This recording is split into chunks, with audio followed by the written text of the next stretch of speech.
Bueno, estamos en el mes de mayo y después de que no hubo, ¿cómo se llama? Este, Semana del Hogar, la femenil sí me pidió que tomáramos el mes de la familia, el mes del hogar. Y entonces todo este mes estamos tocando temas relacionados a la familia y se ha tomado o se tomó como un tema general el aspecto del pastoreo, ¿no? ¿Por qué? Porque no solo porque cada uno de nosotros como cristianos somos obispos o somos siervos, somos pastores en ese sentido, sino en el aspecto de que como padres, los que Dios nos ha permitido esta gracia y esperemos también a los que se los permitan, como padres, como abuelos también, Dios nos ha dado también este ministerio y esta responsabilidad de pastorear a nuestra familia, de guiar a nuestra familia. Y algo de lo que hemos visto, lo que vimos el primer domingo que tratamos estos temas, vimos que pastorear tiene que ver básicamente con tres funciones, bueno, y hablamos una cuarta, con proveer. ¿Se acuerdan? Tomamos de base el Salmo 23, que dice que Él nos lleva a lugares ¿de qué? De delicados pastos, ¿no? El otro aspecto que es importante en el pastoreo es guiar, ¿verdad? Y así lo dice el Salmo, ¿no? Me guiará, ¿no? Conforme, o sea, da pautas específicas. Otro aspecto del pastoreo es proteger, ¿no? Aunque ande en valle de sombra de muerte, no temeré mal alguno. Entonces, el pastor provee, guía, protege, y dijimos un cuarto aspecto, ama, ¿verdad? Es el que ve a las ovejas nacer, muchas veces ayuda en este proceso del nacimiento y las ve desarrollar, les pone nombre y todo esto. La semana pasada hablamos sobre pastorear y la comunicación y hablamos de algunas situaciones o algunos problemas que afectan nuestra comunicación, aspectos como nuestra personalidad, cada uno, nuestros hijos y nosotros somos diferentes, aspectos como nuestra poca paciencia, a veces también cosas como la diferencia de edades nos afectan para que tengamos una buena comunicación. Y también hablamos de las consecuencias de no tener una buena comunicación o de no tener a veces ni siquiera comunicación. Porque lo que dijimos es que a pesar de vivir en el hogar, muchas veces llegamos a ser verdaderos extraños con nuestros hijos. Y una de las situaciones que está causando muchos problemas el día de hoy es la ausencia paterna, ¿verdad? La ausencia paterna está comprobado estadísticamente y en muchos aspectos de psicología y todas esas cosas, que la ausencia paterna está causando estragos en nuestra sociedad. Muchas de las situaciones como adicciones, embarazos no deseados, por consiguiente cuando hay embarazos no deseados el aborto, violencia, la homosexualidad, muchas de estas cosas estadísticamente, repito, no solamente porque yo lo esté mencionando, sino está comprobando que la ausencia paterna es una de las causas prioritarias de esos aspectos, ¿no? Y como mencionamos hace un momento, la ausencia paterna no es simplemente de que el papá se fue de la casa, sino muchas veces, aunque el papá está en la casa y vive en la casa, pero no tiene ninguna comunicación con los hijos y no hay un trato específico con ellos, ¿no? Entonces, puede haber ausencia paterna con padres ahí en el hogar.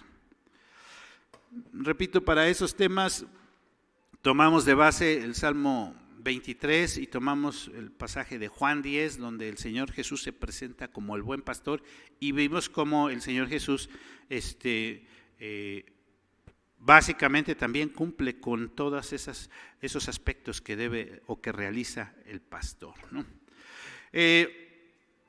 Entonces nosotros como padres de familia y específicamente, bueno, podemos hablar de los dos, el papá y la mamá, pero los varones tenemos una responsabilidad prioritaria de pastorear a nuestra familia. Hoy vamos a ir un poco más allá del aspecto de la comunicación. ¿Por qué digo un poco más allá?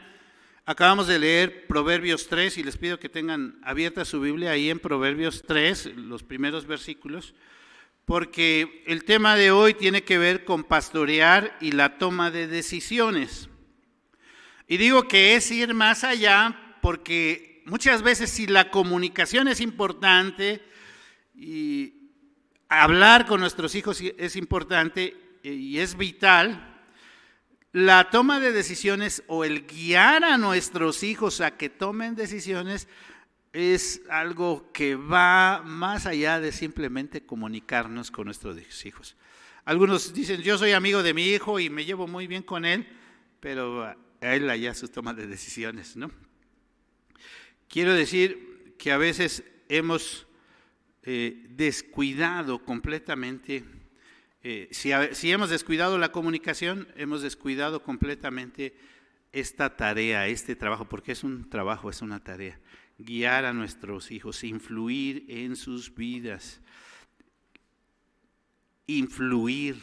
Fíjense, ya no solo se trata de comunicar, sino de influir para que tomen las decisiones adecuadas. Por eso digo que es algo mucho más.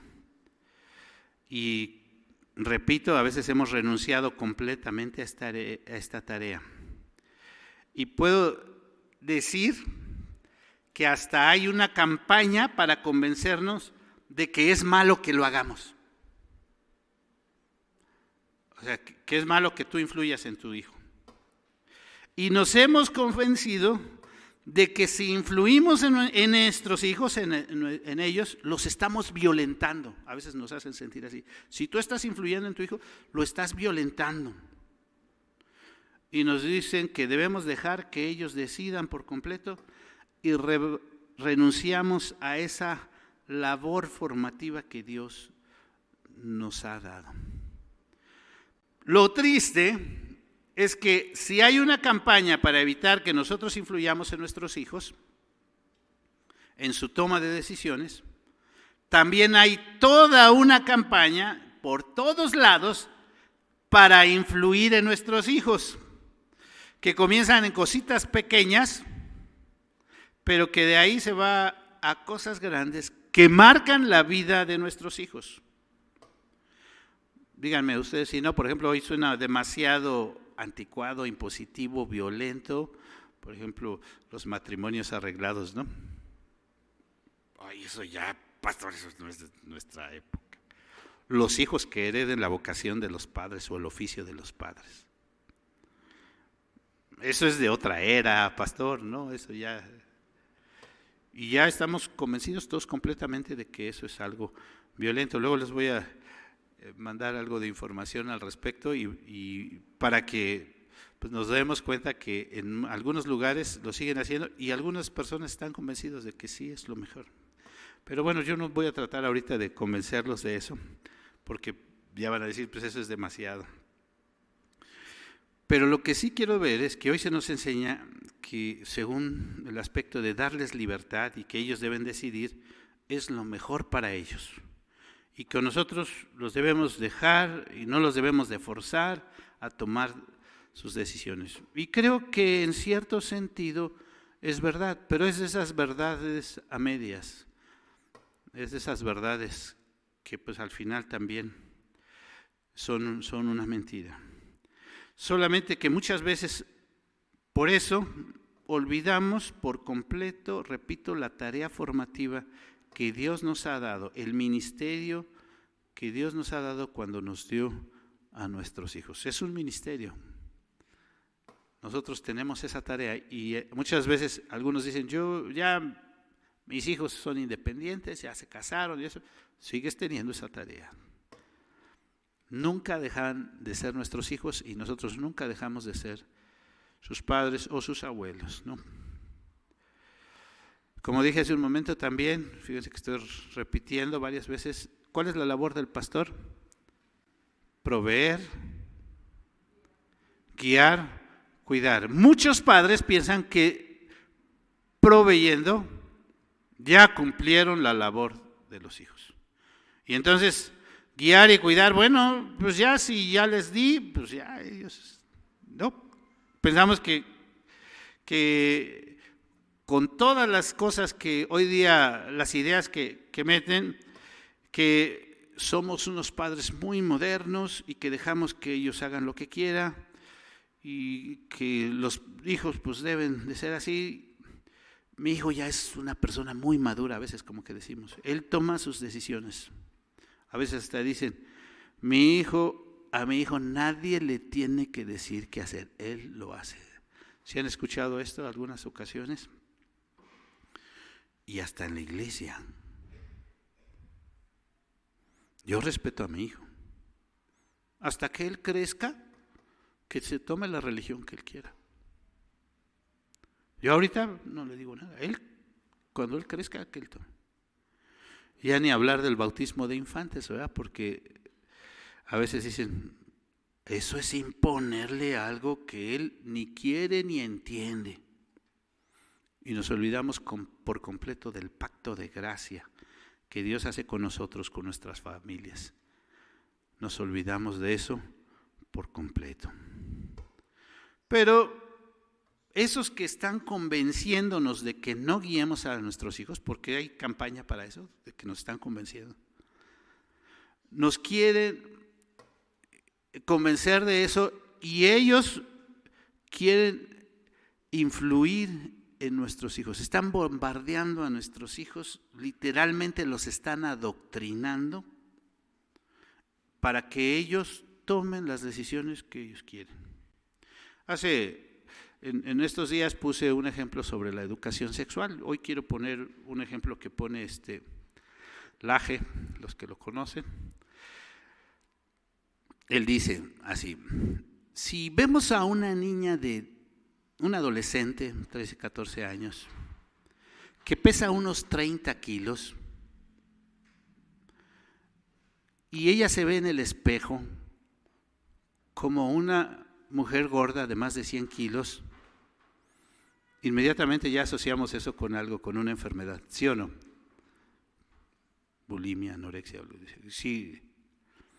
Y entonces entendemos pues que debemos de atender a esa persona, a esa niña, ¿no? Porque pues tiene esa niña un problema de percepción de cómo es ella, ¿no? Está flaquísima y se siente de gorda, y eso es algo real que pasa, ¿no? Dice, pero si esa misma niña se ve en el espejo y se ve como un niño, entonces nos dicen a nosotros, así nos dicen a nosotros, que ella tiene razón, ella está bien. Y le dicen a ella, tú eres un niño que estás en el cuerpo de una niña. No te preocupes, te vamos a ayudar, te vamos a dar tratamientos hormonales y si se requiere una cirugía, te lo vamos a dar. ¿Se dan cuenta del grado de lo que estamos llegando el día de hoy acerca de este tema? De cómo a nosotros como padres nos dicen una cosa y a los hijos les dicen otra cosa. Y es algo que se está viviendo hoy en nuestro país y en muchos países del mundo. Y repito, la cuestión de la educación sexual en muchos aspectos, le dicen a los jóvenes, hazlo, no hay problema, hazlo con responsabilidad, disfruta tu vida. Cuídate nada más, que no te dañes, que no dañes a nadie. No hay problema si no lo haces. Bueno, si te embarazas, pues tú eres dueña de tu cuerpo, tú decides. Pues a los padres nos dicen, si somos buenos padres, cuando esto pase, pues nosotros debemos de apoyarlos, a nuestros hijos, aunque nos limitan realmente las formas para apoyarlos, ¿verdad? Tú solamente puedes apoyarlo, pero hasta esto o estas partes. Y en algunos países incluso es un delito decirle a tu hijo, pues, por ejemplo, toma una terapia o hace esto. Todos sabemos que hay decisiones que marcan nuestra vida. Como padres, queremos lo mejor para nuestros hijos, nos gustaría que cuando nuestros hijos tengan que tomar una de esas decisiones que marcan su vida, lo hagan de la mejor manera. Cuando tengan que tomar decisiones como qué van a estudiar, ¿por qué para nosotros es importante? Pues porque eso va a determinar su futuro, ¿verdad? No solo queremos que hagan lo que a ellos les gustan, pues sí está bien que hagan lo que a ellos les gusta, pero también queremos que hagan algo que por lo menos les permita, si no vivir como millonarios, sí vivir holgadamente, ¿no? A lo mejor. Entonces queremos pues que si estudien, que consideren algo, ¿no? Cuando tomen una decisión sobre un noviazgo o un matrimonio, ¿ustedes creen que eso no va a normar su vida o va a marcar su vida? Pues sí, ¿verdad? Como hoy nos dicen, la consigna de muchos es, pero si no lo cambias, si no lo haces de esta manera, muchas veces dicen los hijos, ¿verdad? Conmigo yo voy a tomar las decisiones. Tú lo tienes que, yo soy el que voy a decidir y el que va a hacer. Realmente es una situación muy difícil, ¿verdad? Porque a lo mejor el hijo después nos va a echar en cara, tú dijiste que me casara o que no me casara con fulanito. ¿Sí han escuchado eso? Sí. Entonces, ¿cómo es que realmente podemos influir sin que nosotros le tengamos que decir, no te juntes con ese o no te cases con ese? Tenemos que pedirle a Dios de su gracia para que lo haga. Una hermana en una ocasión decía, yo antes le pedía a Dios que se case con un muchacho del templo, ¿no? Y después entendí que me equivoqué, no debo de pedirle a Dios eso. Porque dentro del templo no todos son cristianos. Y dentro del templo hay muchos que nos van a dar una apariencia y son otras cosas. Tenemos que decirle o pedirle a Dios, Señor, que se case con un verdadero hijo tuyo, con una persona que te ame, que te sirva, que te quiera conocer. ¿Cómo decidir o cómo ayudar a nuestros hijos a decidir sobre sus amistades? Porque con quien nuestros hijos se junten va a marcar su vida, ¿sí o no? Desafortunadamente hemos visto a muchas mamás sufrir porque los hijos no se juntan con las mejores personas y ahorita los hijos están sufriendo consecuencias terribles. ¿Por qué? Porque no siguieron el Salmo 1, ¿verdad? Como dice el Salmo 1 que les decía hace un momento. Bienaventurado el varón que no anduvo ni estuvo en camino ni en silla de escarnecedores. ¿Cuáles son los escarnecedores? ¿Qué quiere decir escarnecedor? ¡Burlón! Un burlón. ¿Han visto a los burlones? De todos. Y cuando les pasa a ellos, no quiere que nadie se burle de ellos, ¿verdad? ¿O no? Pero regularmente, como todo es risa, de repente pasan situaciones feas y hoy día está muy, muy de moda eso de los retos, ¿no? Los retos en línea y todo, y cosas desastrosas que pasan. ¿Por qué? Por andar de burlones.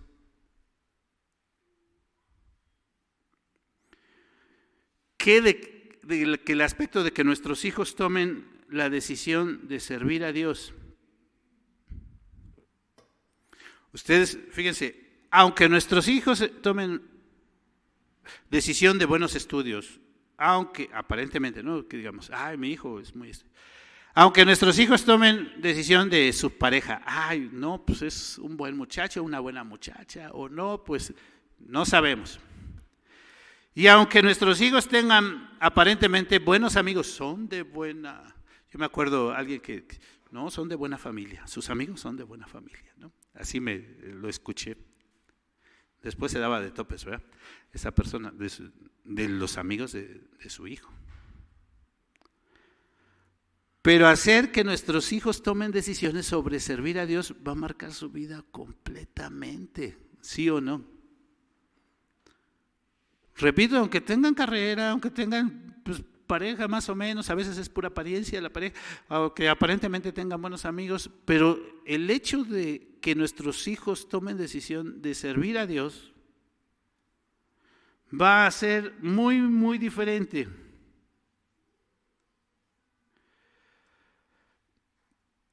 ¿Y por qué muchas veces no encaminamos a nuestros hijos a servir a Dios? Porque muchos padres de la iglesia, influenciados por todas esas corrientes de afuera, tú déjalo, tú esto, renuncian al ministerio que Dios les ha dado de ser padre. Aunque aquí entonces la pregunta es, bueno, ¿y cómo le hago para hacer eso, no? Esa es la pregunta, ¿no? Bueno, ¿y cómo le hago? ¿O qué hago si mi comunicación es mala con mis hijos? ¿Cómo le hago para influir en la toma de decisiones de mis hijos? ¿No?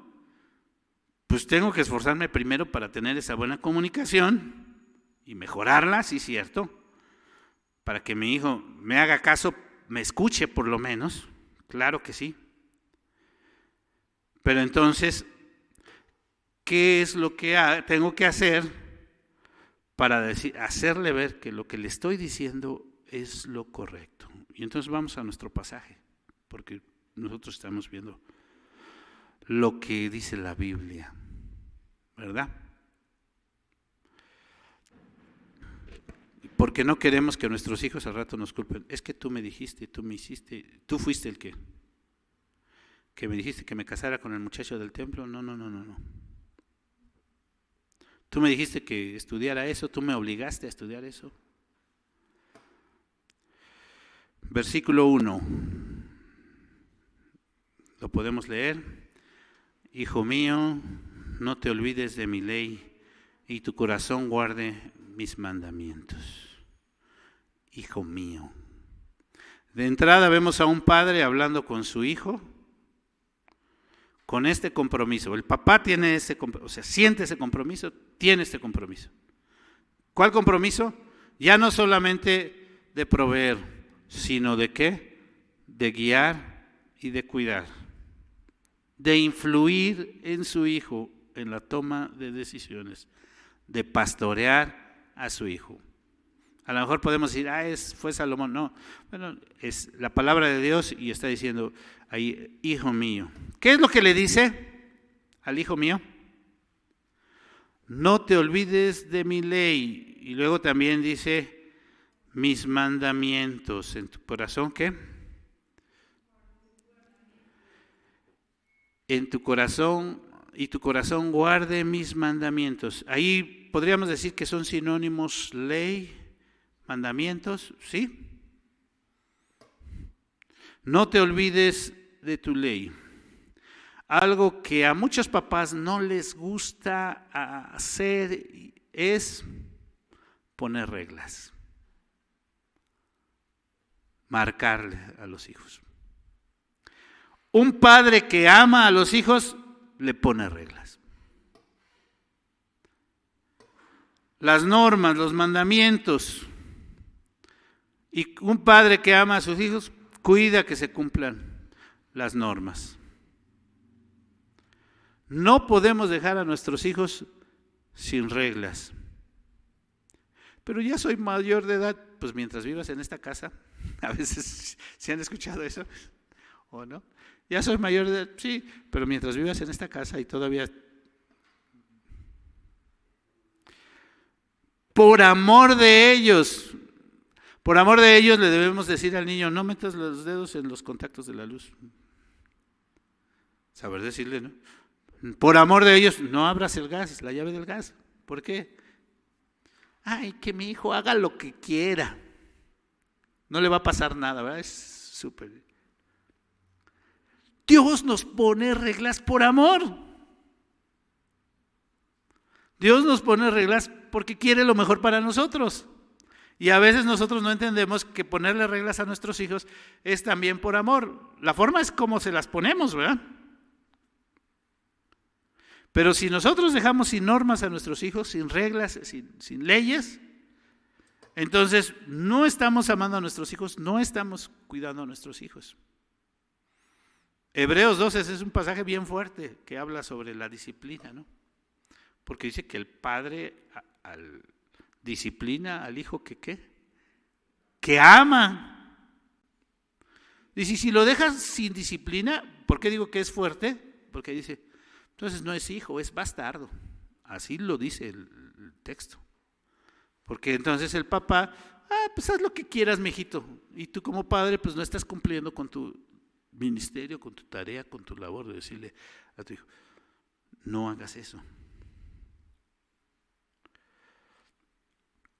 Nosotros como cristianos, porque nosotros nos equivocamos y entendemos que como humanos fallamos en muchas cosas. Ahí el pasaje que les mencioné ahorita de Hebreos dice, nuestros padres cuando nos educaron conforme ellos lo hicieron y nosotros los respetábamos, pero pues se equivocaban, ¿no? Es lo que nos da a entender el pasaje. ¿Y qué es lo que nos dice Hebreo? ¿Quién es entonces al que debemos de hacerle caso y quién es la norma principal? ¿Quién es el experto? Dios. La norma principal está aquí, la palabra de Dios. No es anticuada. Algunos la quieren hacer ver como anticuada. La norma principal es la que nos dice la Biblia. Y lo hemos repetido, es nuestra regla de fe y ¿qué? Y práctica. Es lo que nosotros debemos de hacer. Es el mandamiento el que debemos de cumplir.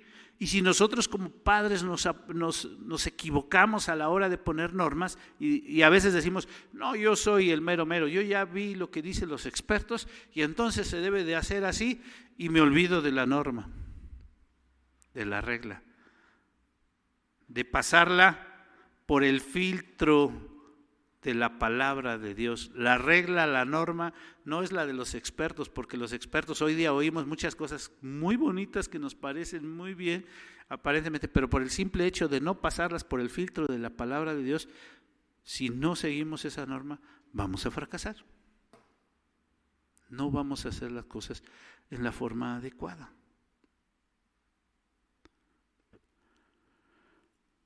¿Cómo le hago entonces para ponerle las reglas y no ser impositivo? Porque a veces ese es el punto, ¿no? que queremos evitar. Yo no quiero que parezca, no hagas esto, no hagas lo otro, no hagas acá, no hagas. Y a veces como cristianos también sentimos, ahí no hay que ir porque pues ahí todo prohíben, todo. No hagan esto y no hagan. No, el pasaje nos va diciendo. Fíjense, la palabra corazón. ¿Qué les viene a la mente cuando escuchan la palabra corazón? Hoy está muy de moda, ¿no? ¿Sí o no? ¿No? ¿Qué les viene a la mente cuando? Y mi esposa se acuerda mucho de esa película de Up, ¿no? Con el corazón, con el corazón. ¿Lo prometes? Con el corazón. Con el corazón. ¿Qué les viene a la mente cuando dicen con el corazón? ¿Como algo impositivo? Algo, pero si no lo haces de esta manera, entonces no funciona. ¿Qué les viene a la mente cuando escuchamos la palabra? Fíjense, en este pasaje, ¿cómo usa la palabra corazón? En nuestro texto. En tu corazón, ¿qué? Guarda mis mandamientos. Es una palabra clave en nuestro texto. Luego en el versículo 3, ahí se repite. Nunca se aparte de ti la misericordia y la verdad, átalas a tu cuello. Escríbelas, ¿dónde? En la tabla de ¿qué? ¿Qué le está diciendo? Bueno, algunos van a decir, la misericordia, ahí está hablando ya no de la norma, pero está hablando de la norma. Es el mismo tema, es lo que viene diciendo. Nunca se aparte de ti la regla, mi hijito, la regla principal es la misericordia y la verdad. Esa es la regla principal. ¿Cómo la debes de tener? Atada a tu cuello y en la tabla, ¿qué? De tu corazón. ¿Qué quiere decir eso en la tabla de tu corazón? Escríbelo en la tabla de tu corazón. No es como que escríbelas en la arena del mar, ¿verdad? Para que se... O como luego dicen también los muchachos, escríbelas en el hielo, ¿no? No. El texto es específico, ¿no? Escríbelas ¿dónde? ¿Qué idea nos está dando con escríbelos en la tabla de tu corazón? No se te va a borrar, o sea, pero lo está diciendo en una forma que ha ido en tu corazón, que lo tengas bien presente. Y tiene que ver con el mandamiento. Yo les digo que sí tiene que ver con el mandamiento. ¿Cuál es el primero y más grande mandamiento? Amarás al Señor tu Dios con todo, ¿qué? Con toda tu alma, con toda tu mente, con todas tus fuerzas. ¿Y a tu prójimo? Y si vamos al pasaje de Deuteronomio, es Deuteronomio capítulo 6, si quieren ir. Ahí, o sea, ya que dio el mandamiento, que le dice este mandamiento en tu corazón, amarás con todo tu corazón, el versículo 6 dice, y estas palabras que te mando hoy estarán ¿dónde? Sobre tu corazón. O sea, ese mandamiento tiene que ser con el corazón. Es una clave para que funcione, si no, no funciona. Si está como algo impuesto, como algo prohibitivo, algo negativo, la regla generalmente es que a los muchachos les gusta, o a todos les gusta lo prohibido, ¿no? ¿O no? Lo prohibido, no. Si no es, pero cuando vemos que esa regla es con el corazón para protegerme, para que yo esté mejor, para que puedan las cosas estar bien. Ahí el texto dice, pónselas hasta en la sopa, casi. ¿Cuál texto le estoy hablando ahí? Deuteronomio, el que le estoy diciendo ahorita. Y estas palabras que yo te mando hoy, o sea, que amarás al Señor tu Dios con todo tu corazón, dice, estarán sobre tu corazón y las repetirás a tus hijos y hablarás con ellas estando en tu casa, andando sobre el camino, al acostarte, al levantarte, y les vas a pegar en todos lados. ¿Qué les está diciendo? Pónselas hasta en la sopa. Hoy día hemos renunciado a eso, a ponérselas hasta en la sopa. Pero fíjense quién sí les está poniendo sus enseñanzas a nuestros hijos hasta en la sopa.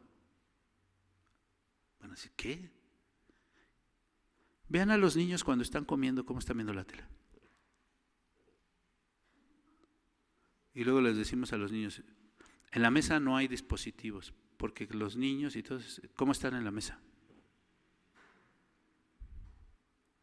¿Quién se los está poniendo hasta en la sopa? Nosotros hemos renunciado a ponérselos en la sopa. Antes de comer vamos a orar, antes de comer vamos a repetir un texto, antes de comer vamos a hacer esto. Y dejamos que otros les pongan sus enseñanzas a nuestros hijos hasta en la sopa. El texto está diciendo eso, ¿no? Tú quieres influir en tu hijo, se lo vas a hacer con todo el corazón, se lo vas a decir con mucho amor y se lo vas a poner hasta en la sopa, que esté contento, porque en todos lados va a haber, eso es lo que pide Dios de mí, eso es lo que quiere Dios de mí para que yo esté bien, eso es y voy a estar contento. Pero por no hacerlo, por renunciar a nuestra tarea, pues dejamos que otras cosas le pongan. Bueno, vamos adelante. Sobre cómo hacerlo, estamos hablando de cómo influir en nuestros hijos, cómo influir en la toma, o cómo pastoreo a mis hijos en la toma de decisiones. Versículo 5. ¿Cómo dice?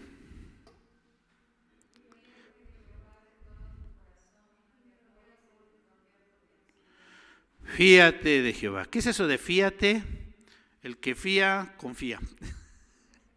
¿No? El que fía, confía. Alguien va a la tienda y le pregunta, ¿me fía? ¿Qué le está diciendo? Bueno, algunos dicen, no, yo no te fío. ¿Por qué? Pues porque no confío que me vas a pagar, ¿no? Algunos dicen así, aquí no se fía. Pero es el Señor, el tendero, que ya nos conoce desde, quién sabe cuándo. Y entonces va y le dice, ¿me fía? Sí, ya sé quién es tu mamá. Porque el que fía, ¿qué? Confía, ¿no?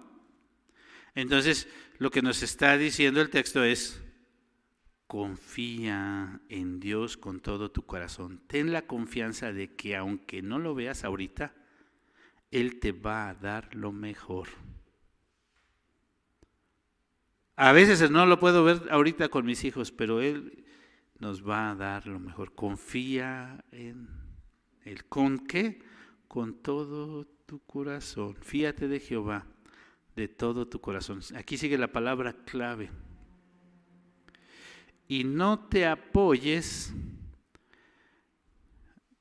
es decir, si nos dicen, yo aquí luego siento cierta, porque es cristal, ¿no? Y si no te apoyes tan fuerte. Fíjense la relación, y es interesante, entre apoyarse. Uno se apoya de algo que dice, pues esto sí me aguanta, sí me detiene. Apoyarse y sujetarse. ¿Hay relación entre apoyarse y sujetarse? Un barandal, agárrate bien, sujétate bien, apóyate de él. Es un ejemplo que a veces les ponemos en el matrimonio a las hermanas, porque dice el pasaje ahí en Efesios 5 que las casadas estén, ¿qué? Sujetas, que se agarren del marido, porque él las va a apoyar, él las va a sostener. Cuando ya lo vemos de esa forma también, sujétate, haz lo que te pide, pero Él te va a sostener, Él tiene la responsabilidad de sostenerte. Entonces, a veces, fíjate, dice ahí, no te apoyes, no te recargues en lo que se te puede romper, ¿verdad? No te apoyes en tu propia prudencia. Y hoy día, repito, estamos siendo bombardeados con que no, los expertos dicen esto sobre la educación. Y estamos siendo enseñados, no. Si tú ves a tu hijo que en eso, déjalo, que haga como quiera. Y no te apoyes en tu propia prudencia. Agárrate, sujétate, confía, porque ese no se te va a romper. Ese sí te va a sostener. ¿Quién? La palabra de Dios. No te apoyes en tu propia prudencia, porque a veces los expertos ni son tan expertos, dicen que son expertos, pero apenas sí saben. Me llama mucho la atención de muchas veces de los psicólogos. Yo sé que es algo que algunos están trabajando y sé que algunas personas lo hacen en una forma seria y todo, pero algunos a veces ven la vida de algunos psicólogos como ven las vidas de algunos pastores, y lo voy a y dice, él es el que me va a aconsejar. Entonces, pero si es la palabra de Dios, si enseñamos a que sea la palabra de Dios la que nos aconseje, entonces vamos a tener la confianza de que nuestros hijos hagan lo correcto, estemos o no estemos nosotros. Porque a veces la preocupación es de que hagan lo correcto cuando no estemos, cuando nadie los ve, que ellos hagan. Entonces, no nos apoyemos en nuestra propia prudencia.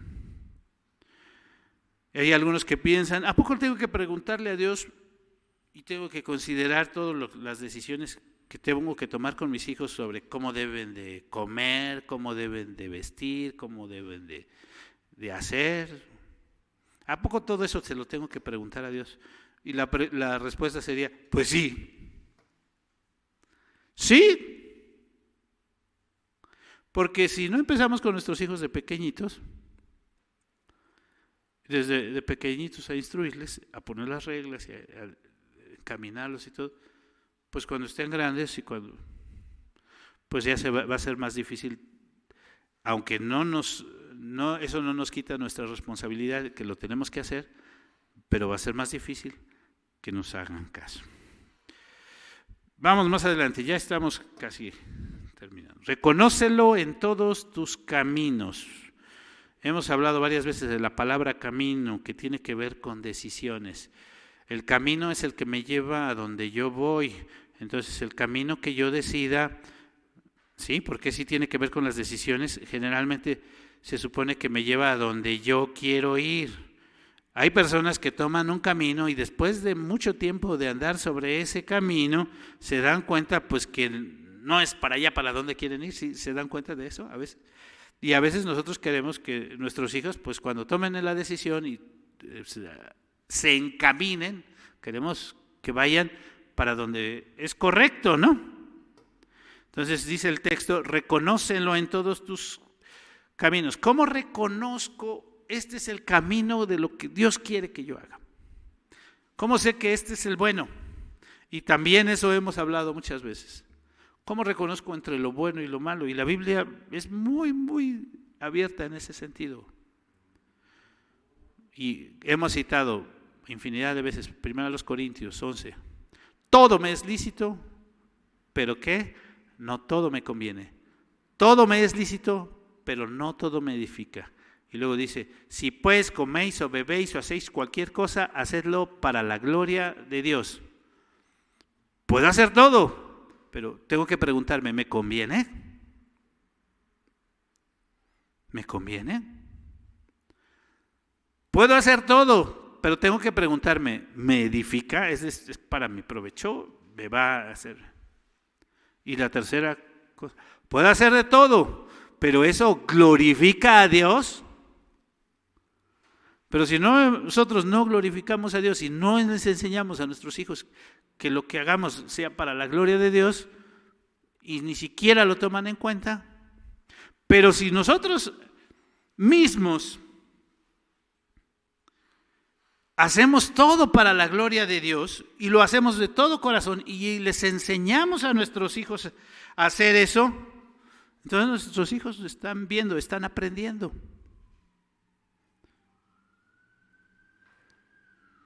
Y quieren hacer las cosas también para agradar a Dios. ¿Eso le agrada a Dios? ¿Eso le agrada a Dios? Y entonces recuerdo de una hermana que decía, pues estaba en el cine viendo la película y entonces dije, no, esta película no es para mí. Me levanté y me salí. Tomó la decisión, ya había pagado y todo. No, esto no es para mí. Esto no es lo que quiero. O estamos así, y los hijos están todo lo que quieren. Aunque no estemos, si ellos, el filtro de su toma de decisiones es querer agradar a Dios, el hijo va a decir, esto no es para mí. Dice entonces el texto, Él enderezará tus veredas, ¿no? Está otra vez la palabra camino, las veredas es el camino, ¿no? Y esta es la promesa tan hermosa, maravillosa de Dios, que si tú ya tomaste una decisión mala, ¿qué es lo que va a hacer? Que si tu camino está muy difícil, ¿qué es lo que va a hacer Dios? Si yo confío en Él, Él va a hacerme que vaya por mi camino más fácil. Él va a hacer mi camino más fácil. Termino. Versículos 7 y 8. No seas sabio en tu propia opinión. Teme a Jehová y apártate del mal, porque será medicina a tu cuerpo y refrigerio para tus huesos. El temor de Dios es algo que tenemos que enseñar a nuestros hijos. Teme a Jehová. Y es que muchas veces no les enseñamos a nuestros hijos quién es Dios, cómo es Dios, lo maravilloso que Él es, lo amoroso, pero también lo justo que Él es. Y los hijos y nosotros mismos tal vez no nos hemos dado cuenta y no reconocemos la grandeza, la majestad, la maravilla que es Dios. Y por lo mismo no reconocemos nuestra miseria, nuestra condición pecaminosa, nuestra posición actual. Y no le tenemos temor a Dios, no tenemos temor de Dios. Pensamos que podemos hacer como a nosotros nos plazca. Teme a Dios y apártate del mal. Cuando uno reconoce quién es Dios y lo que Dios quiere y lo que Él pide de nosotros, entonces uno se aparta del mal. ¿Para qué es la medicina? La medicina es para el tratamiento cuando estoy enfermo, porque dice el texto, ¿no? Versículo 8. Porque será medicina a tu cuerpo. O sea, no seas sabio en tu propia opinión, porque al rato vas a terminar dándote topes. Si tú insistes, no, ya me lo dijo el experto, no, yo ya lo vi, no, yo soy el que sé cómo está la cosa, todo eso, no seas sabio en tu propia opinión. Pásalo por el filtro de las Escrituras. Teme a Dios, reconoce que el que te está dando este mandamiento es Dios, nada más y nada menos, y que lo que te está diciendo en la Escritura, eso es lo mejor que puedes hacer, y eso es lo mejor que pueden hacer tus hijos. Teme a Dios, porque lo que tú hagas y lo que tus hijos hagan y lo que cada uno de nosotros hacemos va a tener consecuencias. Va a tener consecuencias. Teme a Dios y apártate del mal. Ese es el remedio, esa es la medicina. ¿Sientes que estás enfermo en tu familia? A veces hay dolor en la familia, mucho dolor en la familia. A veces hay dolor con los hijos, mucho dolor con los hijos. Ay, doctor, deme algo que me quite el dolor. ¿Cómo le hago para no sentir este dolor de mi hijo?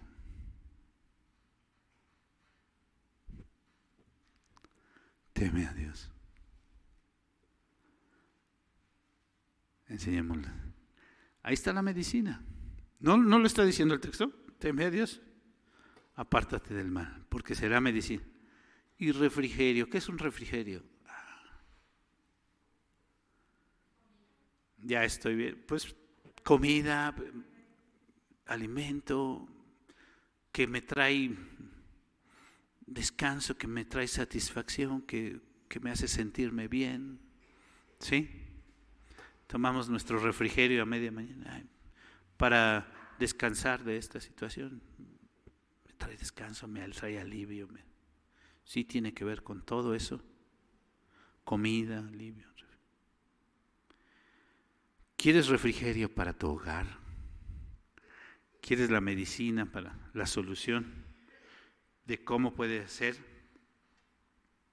Ahí está la medicina. Muy brevemente. Normas, reglas. La principal norma, la palabra de Dios. ¿En dónde? En nuestro corazón. Si está en nuestro corazón y nosotros como padres lo tenemos, nos pongámoselo hasta en la sopa a nuestros hijos, que lo vean, que lo vean, que lo vean, que lo vean. Teme a Dios. No confíes en tu prudencia, confía en la palabra de Dios. Eso te traerá la medicina.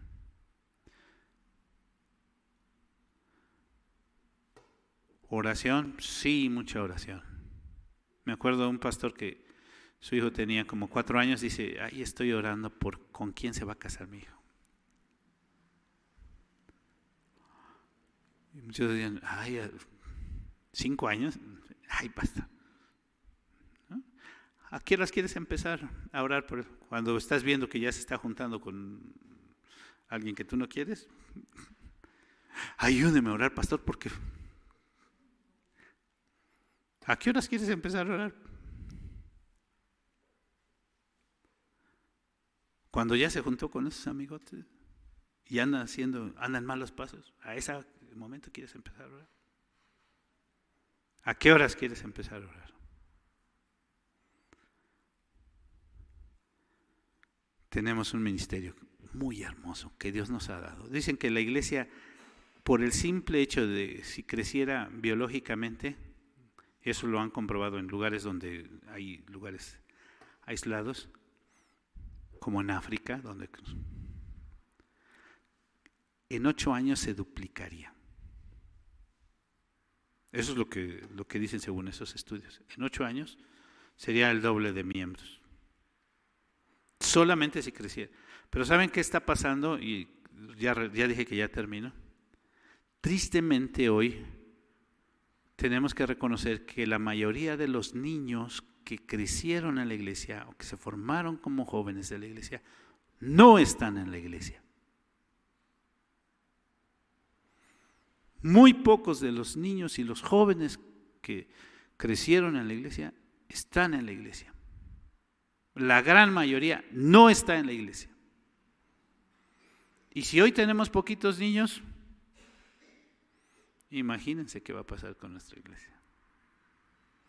Si no lo sabemos pastorear. Si no lo sabemos pastorear. Vamos a orar. Señor, te suplicamos de tu gracia, de tu bondad, tu misericordia. Te pedimos, Señor, que seas tú quien nos dirija. Te pedimos también perdón, Señor, si no hemos hecho todo lo que teníamos que hacer. Y te suplicamos, Padre Celestial, que nuestra decisión sea seguir a Cristo y que nosotros decidamos también llevar a nuestros hijos a los pies tuyos, que ellos puedan conocerte y servirte y honrarte. Los ponemos en tus manos, Señor, pues te lo pedimos, te lo rogamos en el precioso nombre de Cristo Jesús, nuestro Señor. Amén.